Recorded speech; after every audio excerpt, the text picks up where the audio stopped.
Welcome to Speak Out, Stand Out by Green Communications, where we're learning how to help our kids become better communicators. We believe our voices are the strongest asset we have, and our mission is to empower the next generation to use their voices to make a difference in the world around them. Whether you are a parent, an educator, or are just invested in today's youth, we hope this podcast will help you build confidence in our future, one voice at a time.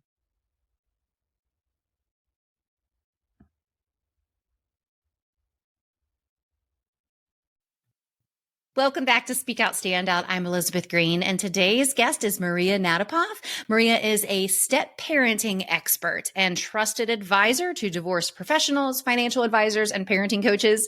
She offers a caring and playful coaching approach where clients feel energetically held and empowered to joyfully and confidently blend their families. And she also believes that forging a relationship with your stepchild means leaning in and learning to find your voice as well as hearing theirs, which is definitely what applies here at Speak Out, Stand Out, where we're learning how to communicate and teach communication skills to our kids. Maria, thanks so much for being here today. We're really excited to have this conversation. It's my pleasure. I'm so glad to be here too, Elizabeth. It's wonderful to be here and have this chat with you. Yeah. And so just to kind of preface things before we dive in, we are focusing on blended families and building those communication skills with stepchildren. However, if you are not in a blended family, don't tune out this. You can take these strategies and skills with any experience you have with kids at all. But we do have a special focus for families who are dealing with changes and that not everybody is dealing with and certain hurdles that oftentimes need a little bit of guidance with how to overcome. So let's just dive right in. And Maria, first tell us, just kind of give your background, your bio, but tell us just a little bit beyond the bio about you and how you became an expert in this. Yeah. So I feel like I've sort of gone through the divorce experience in a multitude of ways, even when it comes to a degree culturally. So I moved from Moscow, Russia to the States with my family when I was a kid. My parents were already separated for a long time before we moved. They sort of joined forces because the consent of both parents were needed for me to leave the country. So my dad immigrated with us. And then shortly after we moved, they separated for good. And then officially were divorced when I was 13. And I was raised by my grandparents. And then they both remarried when I was in high school and in college. So naturally had to learn how to navigate those dynamics.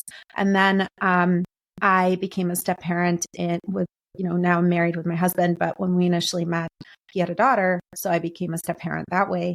And 5 years into my step parenting journey, she revealed to us that she was abused and neglected by her mom and stepdad. So she came to live with us full time. And that was a huge kind of transitional wake up call for me. I was at the time working in healthcare. And when I learned of her situation, and it just so happened my company was restructuring, I found myself dragging my feet I was sort of supporting C-suite management and healthcare for many, many years in various different companies. And I was in the marketing and sales kind of arena at that time. And I just found myself dragging my feet. I just couldn't get into that, knowing what was going on at home. And when I stumbled on a trauma-informed parent coaching program, that was eye-opening for me. I spoke to the director. I was enrolled within I think 24 hours or 48 hours in the program, and the rest is history. So since then, I've acquired that certification. I acquired a core coaching certification through an ICF accredited program. And then I think the magic sauce that I bring to the table is I discovered rapid resolution therapy, which is an alternative modality to typical psychoanalysis.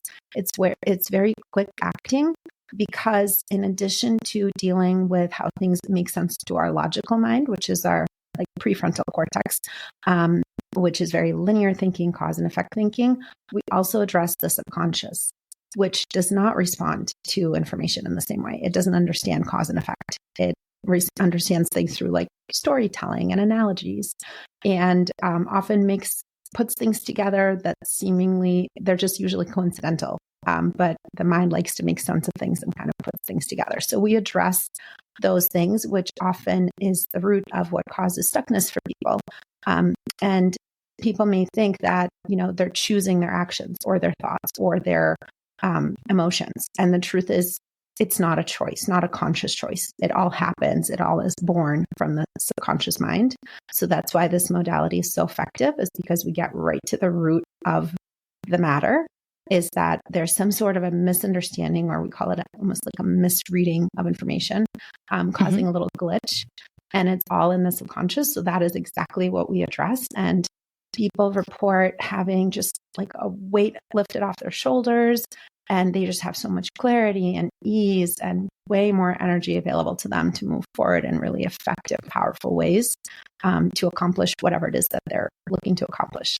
So yes, I'm just really fortunate. I feel so grateful to do this work, to have stumbled into the various modes of learning that I have in my tool belt. And yeah, it's just really been amazing to now do my heart, what I call my heart work.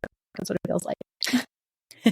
So, well, and I don't know if this is maybe even a totally separate conversation, but I mean, how do we rewire our brains? If you're saying this is an internal thing that we don't consciously choose, can we change it? Or do we just change our after actions, I guess? Yeah, no, we absolutely can. And there's a multitude of different ways to address that. Certainly, there's definitely ways to delve into it on an individual level without necessarily the need to look for external guidance. Like maybe we've heard of meditation and journaling and things of that nature. Those are definitely powerful modalities.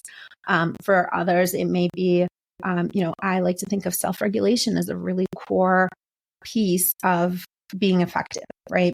Making decisions that are effective both for ourselves personally, but also, of course, in any interactions we have with others, right? The more calm and regulated we are, the more usually clear we are in viewing the situation exactly as it is and identifying what is going on and how best to approach said conversation in order to come together and actually achieve our goals or reach our results, or at the very least collaborate with whoever it is that we're speaking with. And so those things can look like a variety of different things, right? I think that start of that usually has to do with still tuning in to some degree and noticing what's going on. But then maybe we notice, oh, I'm feeling anxious, or maybe I'm just feeling really angry, or maybe I just have an abundance of energy that is coursing through me. And it's like, I just want to crawl out of my skin. So there's different ways to address that. I always advise that people, find what works best for them. And it may require kind of circling through a few, but for some, they love to go for a run in the morning. For others, it may be just like a walk, like a peaceful walk, or driving somewhere by the lake if they happen to live in that kind of an area, or like the woods, and just kind of peacefully walking through there. For yet others, it may be just sitting and having their cup of coffee on their deck, and just getting those few moments of quiet and fresh air and like just whatever. And then for others, it may be like taking a bath, or for yet others, it may be reading a book, or someone else, it may be listening to music or specific kinds of music that just invokes a sense of calm or peace, or, what have you. So I think it's about finding that balance of what it is that is needed in the moment and how best to respond to that. And then when we're able to be at like a neutral place, like I said, we just tend to be more present, more noticing what's going on for others. What are the nuances of whatever it is that the issue is in front of us for us to either resolve or interact with and to respond to. So I strongly believe that it makes us much more effective when we're able to notice that and tend to that. But as you've identified, sometimes we may be feeling stuck and we're not sure exactly what it is that's causing the stuckness. So for example, with the modality like rapid resolution therapy, and certainly there are other modalities that will address this as well.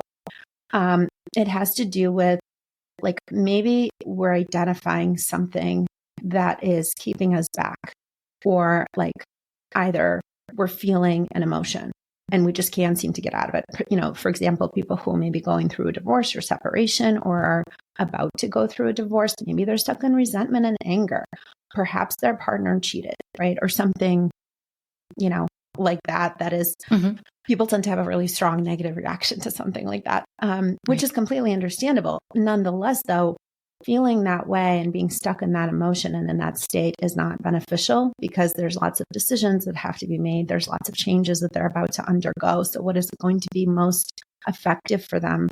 And the most powerful way to move forward is if they're able to not push that emotion away, certainly acknowledge it and feel it, but at the same time, so that they're not consistently, constantly being hijacked by it and feeling like they're completely in its grips and they can't escape, right? Which sometimes does happen. So when people are, a certain term maybe that's used is like perseverating or ruminating, something like that. So it could be an emotion. It could be just thoughts, right? Like, oh, how dare he? I can't believe he did that. And, all these different thoughts. And maybe it's negative self-talk is part of the issue. Maybe it's just making the individual feel like worthless or less than or what have you.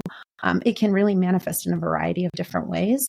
The bottom line being that certainly it's healthy to experience these emotions, thoughts, feelings, but when they tend to stick around for a long time, or any time that maybe somebody is trying to move forward in their divorce process, maybe meeting with lawyers or divorce coaches or mediators, and they're noticing, oh, we just can't seem to take action or make forward movement to get somewhere because these things keep coming up, or I constantly seem to lead the conversation back to this affair when we're trying to resolve how to, move forward and, what to do with the assets or what to do about, parenting time with the kids, et cetera.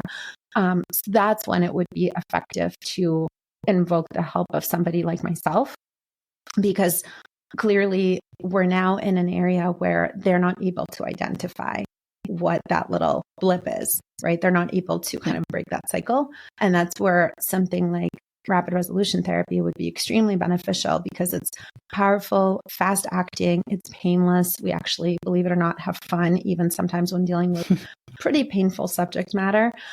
And it's just an easy way that is accessible and available. So it's like, why not? Why suffer when we don't need to? Right.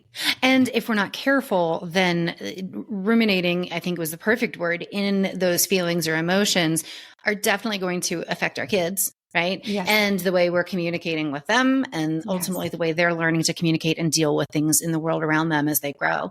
So kind of tying things back to, I think there's like two different conversations to have here, but I think our focus is on really connecting with and communicating with stepchildren. So obviously there's a lot of conversations that need to happen with your biological children during a divorce and all of that. And we should probably have that conversation at another time too. But for the step parents out there right now who just can't seem to make that connection, regardless of what they feel like they're trying or doing, it's just not working. What are your like initial steps and things that we should be considering and implementing in our lives? Yes. Well, oftentimes the scenario that you're describing, it may feel really, really painful. And it does feel really isolating, because they're noticing that these children seem to have great relationships with their parents, right? And probably other adults and or folks in their lives, understandably so, because they've known them since birth or really young childhood, right? Like maybe in the case even of extended, like best friends that feel like family, often that can happen. But so just having grace, right? So if you're really noticing all the feels and you're feeling extremely frustrated and really upset and really kind of down and out, take a step back, right? So that's what I suggest, is just take a step back, take a breath, get a little bit away from the situation. Just allow yourself a little bit of a reprieve, whatever that looks like and however that's needed. Maybe it's just a few moments. Maybe it's like half a day. Maybe it's like you just need to take a day trip by yourself, whatever that looks like, right? Because then you're not going to be feeling that pressure. It's sort of like stopping a little bit the needling of that situation eating away at you. So just giving yourself a little bit of space from it. And doing something for yourself that kind of, I call it, filling your cup, right? Whatever that looks like, because that will just give you, it will rejuvenate you and give you more energy to, again, be able to better interact with that situation. And the next step is, remember, don't take it personally. There isn't any rule that says, oh, you have to have established a connection by X number of days or months or what have you. It looks completely individual depending on the specific people involved and the specific circumstances of that situation. There's so many different nuances to every single situation, to the point where, at least from what I've seen, it may look the same on paper, but they're like worlds apart just because of the nuances of what is going on there, the history, the dynamics, and the specific individuals and their personalities and their needs involved. So just don't take it personally, and remember it will take however long it takes. And, to keep doing the same thing, like I'm sure, right? Like most people have tried something and they just feel like it's not working. It's fine. Just take a breath and allow, a new idea to come to you, whatever that inspiration is. Allow something that maybe the child says, like allow yourself to just follow their lead. Or if you've never made a suggestion, you were looking for them to kind of make the invitation, allow yourself to throw something out there and be like, hey, I enjoy doing this. What do you think? Would you ever want to try it? Or maybe they're watching a show and something is mentioned there. And it's like, hey, what do you think if we try to do something like that ourselves? And just have fun, keep it light, keep it easy, because ultimately connections are built on interactions and spending time together and having a good time together, right? The experience, the more positive and engaging and fun and, whatever you associate with positive is, in that experience, the more likely that bond will start to form and then will start to grow and will start to deepen. And so, for example, with myself, I love communication. I love conversation, and I've been told I'm wordy sometimes, at least in my personal relationships. But Same. So, and maybe that's what you want, but maybe the kiddo just isn't there. Maybe they just want to have a good time playing laser tag, you know what I mean? Or doing something really lighthearted and silly, or blowing bubbles in the backyard. That's fine, right? The deep communication doesn't have to happen right away.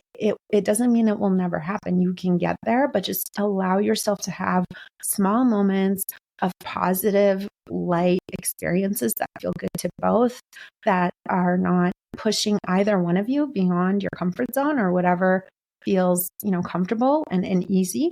So if it starts to feel like, oh, now I feel like I'm really working for it, just let it go. Take a step back, allow yourself to walk away with the understanding that it doesn't have to be over. This is not your one and only opportunity. You can have multiple touch points, and you will have other opportunities to learn more about them or share more about yourself. But also, not shying away when those opportunities arise, being willing to put yourself out there and share. Kids very often, especially after divorce, and I tell this to parents as well, they need the invitation. So the more you can share from your own experience about maybe something that was hard for you, or something that was silly for you, or something where you made a mistake and you learned from it the hard way. We were all kids at one point. We've all done that. And certainly as adults, we probably still do, most of us. Yes. So, the more honestly we show up to that conversation and the more we're willing to share, the more it gives them permission to share with us. And, it also creates an equal respect between the two. It's not oh, they're trying to come in and they're this all, completely put together person and they're just going to judge me, or they're trying to rule the roost.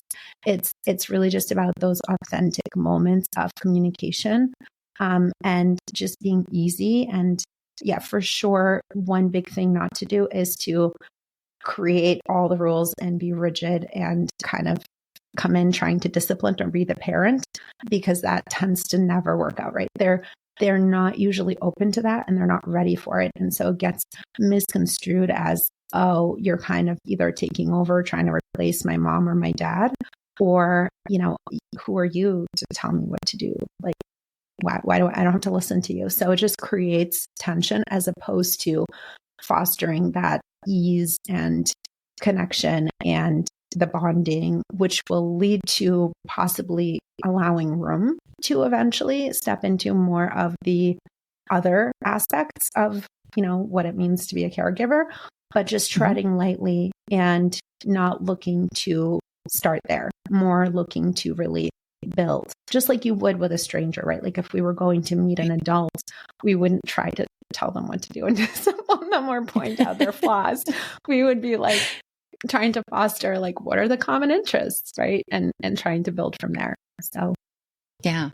I think that, and one of the things you were talking about is being authentic and not forcing the conversation. I mean, I feel that's important in all scenarios with kids, but I think there's something to really be said about just being really paying attention to what they say. I think that, people, we teach speech and debate classes. And I think the main reason why the kids love them so much is because it's an opportunity for them to share their thoughts and opinions with somebody who's really listening instead of talking to mom while she's emptying the dishwasher, or, it's kind of like the half listening, kind of thing.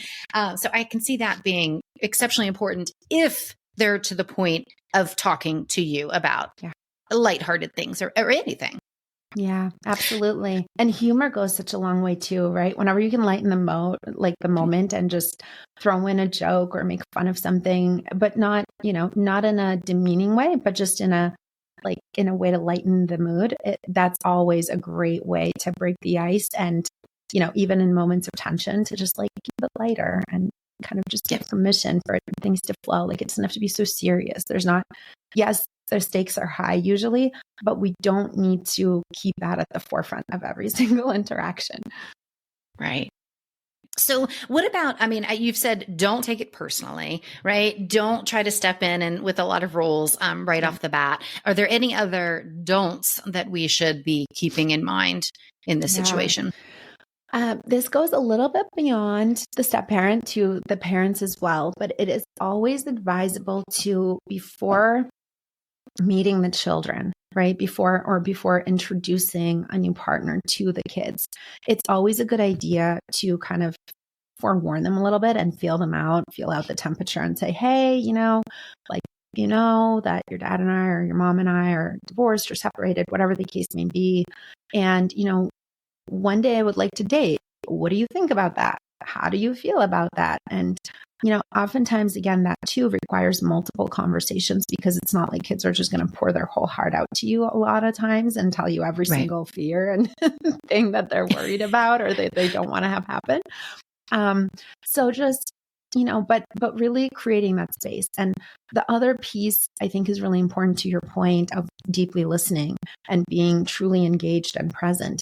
I think, oftentimes we may rely too heavily on words and not using our other senses, right? So many times we either just are not very good at saying exactly what we mean, or we might not have the exact words that truly convey what it is that we want to say. So using our other senses, noticing, what is the energy feeling like, right? What's the dynamic? What is the body language, facial expressions, tone of voice, right? All these things have clues. And so,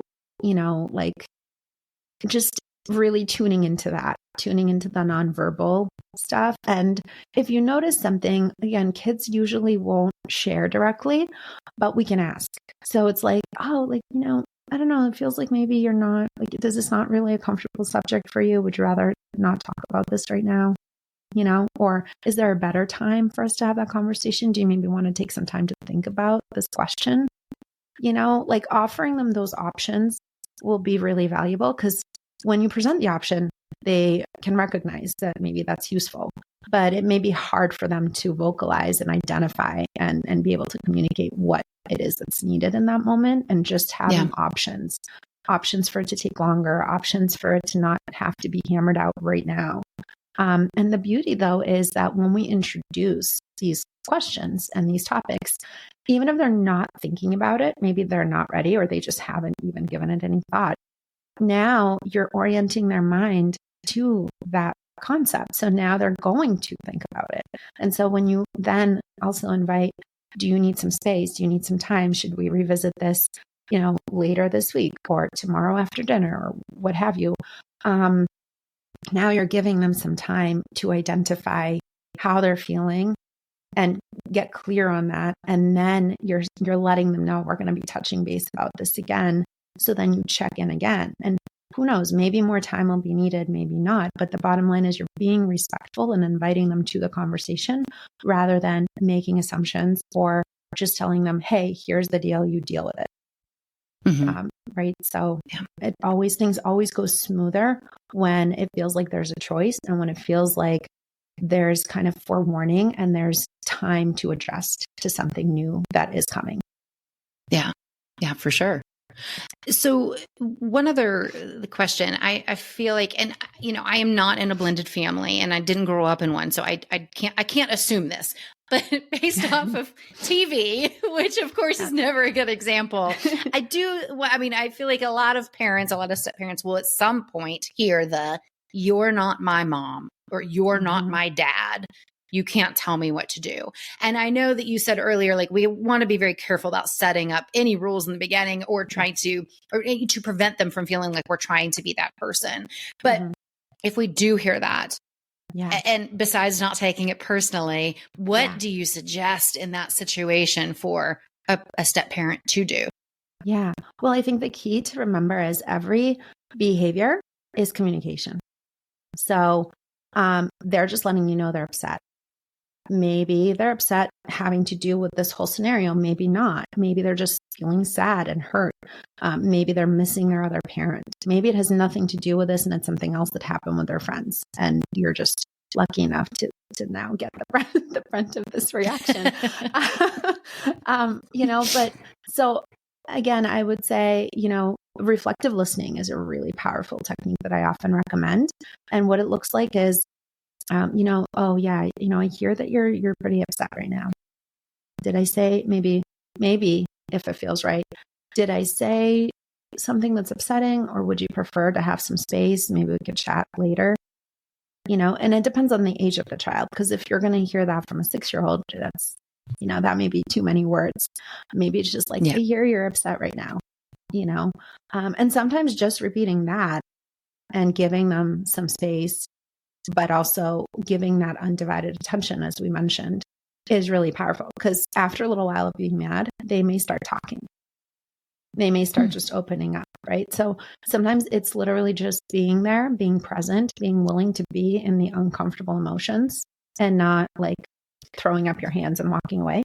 That is needed. Sometimes it is space that's needed, and it depends on the specific child and the specific situation. And, the more that a step parent is willing to kind of try different things and really hone in, the sooner they will start to pick up signs and they'll start to get comfortable at noticing the clues and putting the puzzle together.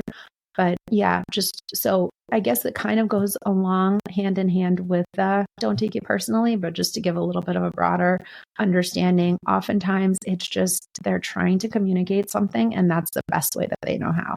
That's how it's coming out. I call it almost like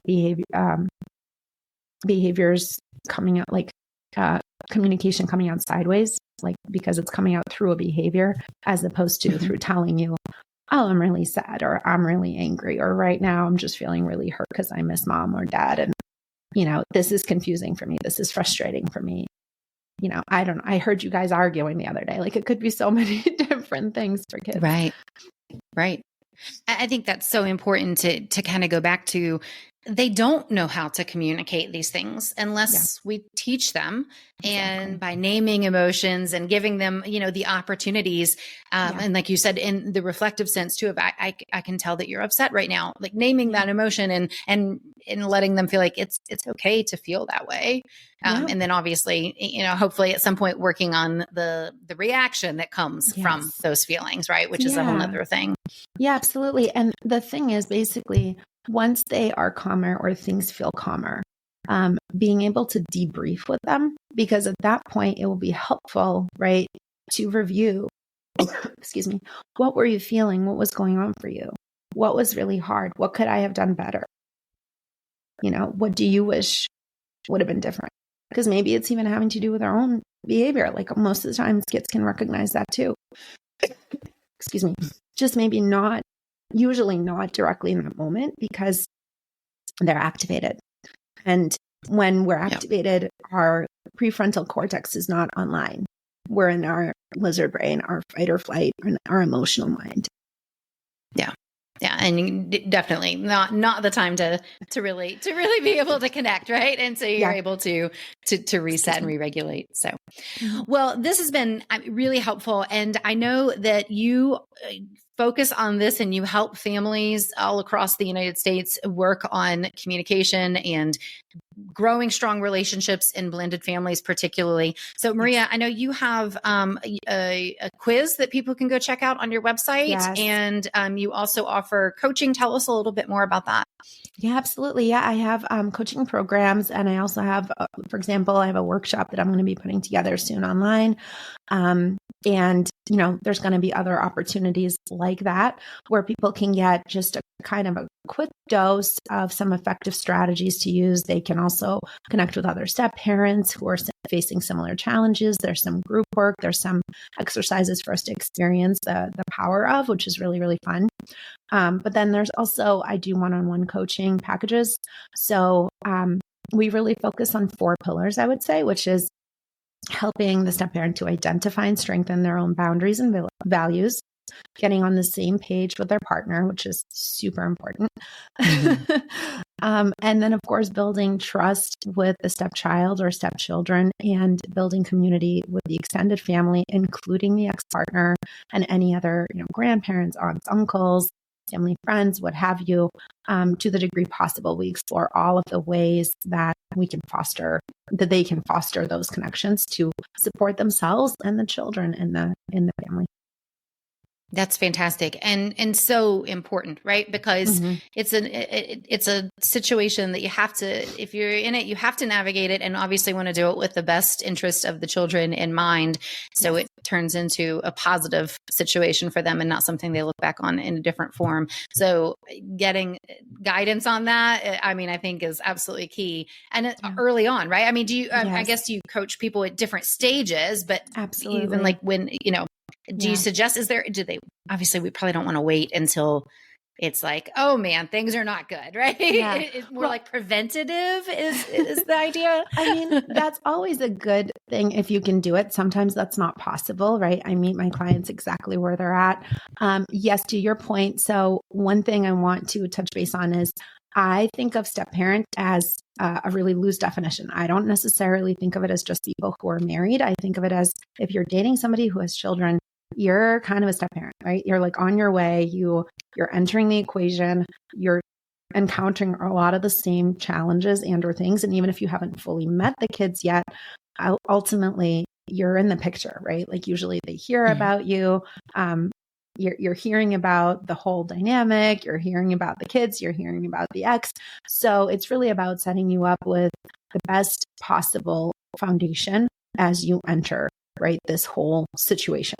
And really to ensure that the step parents feel supported also, because it can be very isolating at times as they're navigating these decisions and having to foster relationships with all these different kinds of folks who have different needs, different personalities, different expectations of them. So I'm a huge believer in identifying resources before they're needed, because when it's really needed, you already want to know who your people are and what your plan of action is, just because you're already so fried by that point most of the time, because things are really escalating a lot of times, and it's just too overwhelming, I find, for people to be able to then have to do their due diligence, figure out who the people are or where they can turn, and then kind of do an interview with them and then see who's a good fit. It's just too exhausting. So what may happen is either they just feel burnt out and it's like, I don't even have the energy to do this step.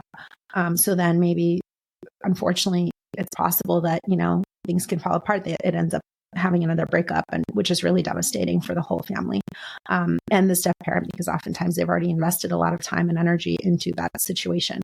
Another thing that could happen is they might end up with an expert who's not actually well suited to help them through the situation they're facing. Maybe they just don't have the experience, or maybe there's something else that's just not in their wheelhouse, and so maybe it's just not a good fit. And again, if you're getting help, it's great that you're getting support. Support is always a good thing, but sometimes if it's not the right person, it may start to feel hopeless, like there isn't a solution, when really there is a solution. You're just not kind of connecting with the right person to help you through that. So I'm always a big advocate of identifying your resources ahead of time. It can't hurt I offer free assessment calls. I think a lot of people usually do as well, which is great because it just gives them an idea of where they're at and what the next best steps are. Whether we work together or not, it really doesn't matter. People just tend to get a lot of clarity from our conversations. So, yeah, I highly suggest that as a first step. It's always good. And the quiz is really fun because it's a quick, peek as to, where they're at on different kind of aspects of the whole blended family dynamic. So it's a fun new little thing that I created. So I think it's a good way to get like a snapshot.